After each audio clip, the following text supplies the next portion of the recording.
Hi friends, welcome to Healthy Cooking Channel. இந்த வீடியோல நம்ம இன்னைக்கு சுவையான நாட்டு அவரக்காய் பொரியல் எப்படி செய்யலாம்னு பார்க்கலாம். அவரக்காய் வாங்கிட்டு நல்லா சுத்தம் பண்ணி கழுவி எடுத்துக்கோங்க. ரெண்டு அடிப்பகுதியும் கிள்ளும்போது கிள்ளிட்டு ஒரு பக்கம் இழுத்தோம் அப்படினா நார் வரும். அந்த மாதிரி ரெண்டு பக்கமும் அந்த நாரை ரிமூவ் பண்ணிட்டு நமக்கு எந்த சைஸ்ல வேணுமோ அந்த சைஸ்ல கிள்ளி எடுத்துக்கலாம்.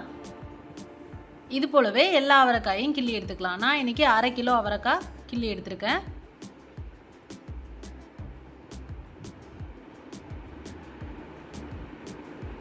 எல்லா அவரக்காயை விட இந்த நாட்டு அவரக்காய் டேஸ்ட் சூப்பராக இருக்கும். வாங்க இப்போ எப்படி பொரியல் செய்யலான்னு பார்க்கலாம். கடாயில் 1 டேபிள் ஸ்பூன் அளவுக்கு எண்ணெய் விட்டுக்கோங்க. எண்ணெய் சூடானதுக்கப்புறமா கடுகு வெடித்ததுக்கப்புறமா 1 டீஸ்பூன் கடலைப்பருப்பு, 1 டீஸ்பூன் உளுந்தம்பருப்பு, இது ரெண்டும் எண்ணெயில் நல்லா செவக்க வறுத்துக்கணும். அடுத்ததாக காரத்திற்கு ஏற்ப பச்சை மிளகாய், நான் 6 பச்சை மிளகாய் சேர்த்துருக்கேன். 2 கொத்து கருவேப்பிலை, இதையும் சேர்த்து எண்ணெயில் நல்லா வதக்கி விட்டுறணும். அடுத்ததாக 2 கைப்பிடி அளவு சின்ன வெங்காயம் இந்த மாதிரி நறுக்கி சேர்த்துக்கிட்டேன். வெங்காயம் நல்லா வதங்கி வந்ததுக்கப்புறமா நம்ம கிள்ளி வச்சுருக்கக்கூடிய அவரைக்காயை அதில் சேர்த்துக்கலாம்.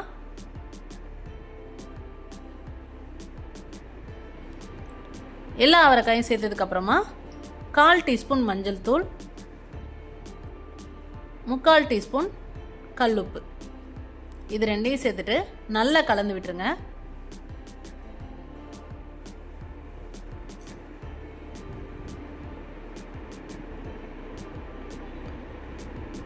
கலந்து விட்டுட்டு மூடி போட்டு ஒரு 5 நிமிஷம் சிம்லே நல்லா வேக வச்சு எடுத்துக்கலாம். அந்த காயோட பச்சை வாசனை போயிடும். இந்த ஸ்டேஜில் நம்ம காய் சீக்கிரமாக வேணும் இல்லையா, அதில் கொட்டை அந்த காயோட தோல் எல்லாமே வெந்து வரணும். 1/4 டம்ளர் அளவுக்கு தண்ணி சேர்த்துட்டு நல்லா கலந்து விட்டுருங்க. தண்ணி லைட்டாக தெளித்து விட்டால் கூட போதும். நான் நல்லா சாஃப்டாக குக் ஆகணுன்றதுக்காக 1/4 டம்ளர் தண்ணி சேர்க்குறேன். உங்களுக்கு எந்த மாதிரி வேணுமோ அந்தளவுக்கு தண்ணியை கூட்டியோ குறைச்சோ சேர்த்துக்கலாம். இப்போ பாருங்கள், இடையில அப்பப்போ கிளறி விட்டுட்டு பார்த்தீங்கன்னா அவரைக்காய் இந்தளவுக்கு நல்லா கலர் சேஞ்ச் ஆகி நல்லா சாஃப்டாக குக்காகி வந்திருக்கும். அடியில் கொஞ்சம் கூட தண்ணி இருக்கக்கூடாது. எல்லா தண்ணியும் நல்லா ட்ரை ஆனதுக்கப்புறமா துருவின தேங்காய் சேர்த்துக்கலாம். 4லேருந்து 5 டேபிள் ஸ்பூன் அளவுக்கு துருவின தேங்காய் சேர்க்கலாம். தேங்காய் சேர்த்துட்டு நல்லா கலந்து விட்டு இறக்கணும் அப்படின்னா சுவையான அவரைக்காய் பொரியல் ரெடி. சூடான சாதத்தை கூட வச்சு சர்வ் பண்ணலாம்.